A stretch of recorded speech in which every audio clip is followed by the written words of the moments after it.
அஸ்ஸலாமு அலைக்கும். இன்றைக்கி ராபியா குக்கிங்கில் என்ன செய்ய போகிறேன் அப்படின்னு பார்த்தீங்கன்னா, சிக்கனில் வந்து ஒரு ரெசிபி தாங்க செய்ய போகிறேன். இது வந்து ரொம்ப டேஸ்ட்டாக நல்லாயிருக்கும்.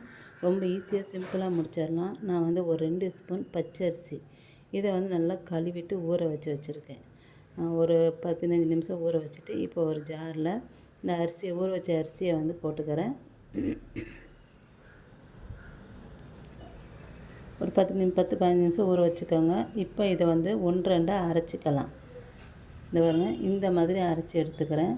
இப்போ இதிலேட்டு இந்த மாதிரி அரைச்சி எடுத்துகிட்டு இதில் கொஞ்சம் மல்லி இலை, 2 பச்சை மிளகா வந்து சேர்த்துக்கிறேன். 2 பச்சை மிளகா சேர்த்துக்கிறேன். இதை 2ஆக கட் பண்ணி சேர்த்துக்கலாம். அடுத்து வந்து கொஞ்சமாக மல்லி இலை, இதையும் கட் பண்ணி சேர்த்துக்கிறேன்.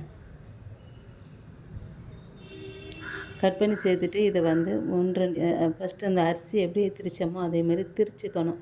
அரைச்சிடக்கூடாது, தண்ணி ஊற்றி அரைக்க வேண்டாம்.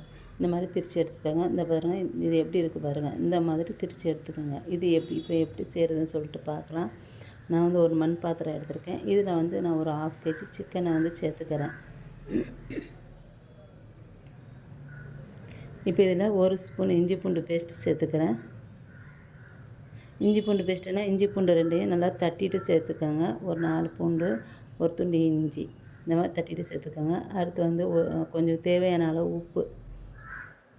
இப்போ இதை வந்து நல்லா கிளறி விட்டுட்டு இதை வந்து மூடி விட்டு ஒரு 2 நிமிஷம் இதை வந்து வேகட்டும்.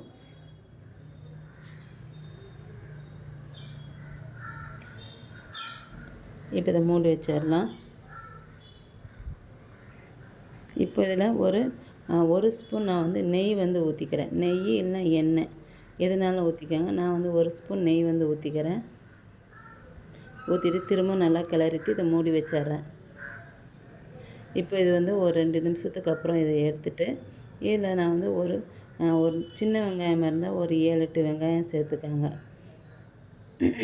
சின்ன வெங்காயம் இல்லைன்னா பெரிய வெங்காயம் மட்டும் ஒரு வெங்காயம் நல்லா நீள வாக்கில் கட் பண்ணிவிட்டு அதை சேர்த்துக்கோங்க.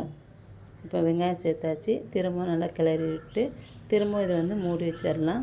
இப்போ வெங்காயம்லாம் நல்லா வெந்து வரணும்.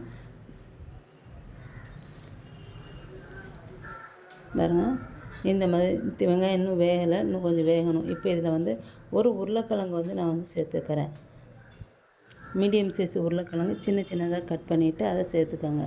இப்போ வெங்காயம் வெங்காயம் வந்து நல்லா கரைஞ்சிடும். இதிலேட்டு இது வந்து கரைஞ்சோன்னா நல்லா டேஸ்ட்டாக இருக்கும். இது வந்து எல்லாத்துக்குமே ரொம்ப நல்லாயிருக்கும். இட்லி தோசைக்கு வச்சு சாப்பிட்டுக்கலாம். அப்புறம் வந்து சாதத்தில் கூட ஊற்றி சாப்பிட்டுக்கலாம். அவ்வளோ ரொம்ப நல்லாயிருக்கும்.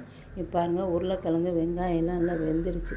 வெந்ததுக்கப்புறம் இந்த அரிசி நம்ம அரைச்சி வச்சோம் பார்த்திங்களா, அதில் கொஞ்சமாக தண்ணி ஊற்றி கலக்கி இதில் ஊற்றிடலாம். இதை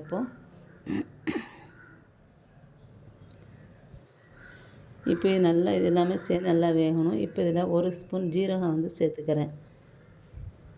அடுத்து 1/4 ஸ்பூன் மஞ்சள்தூள் சேர்த்துருக்கேன். சேர்த்துட்டு திரும்ப நல்லா கொதிக்க விடணும். இதை வந்து இது சூப் மாதிரி இருக்காது, கிரேவி மாதிரி இருக்காது. நல்லா தளன்னு இட்லி தோசைக்கு ஊற்றி சாப்பிட்ற மாதிரி ரொம்ப டேஸ்ட்டாக நல்லாயிருக்கும். இப்போ இதில் வந்து 1 ஸ்பூன் மிளகுத்தூள் வந்து சேர்த்துக்கிறேன் கடைசியாட்டு. இப்போ இது வந்து திரும்ப 1 நிமிஷம் நல்லா கொதிக்க விட்டுருங்க. எல்லாம் சேர்த்துருக்கோம்னா சேர்த்துட்டு நல்லா கொதிக்க விட்டுக்கணும். இந்த பாருங்கள், நல்லா ரெடியாகி வந்துடுச்சு.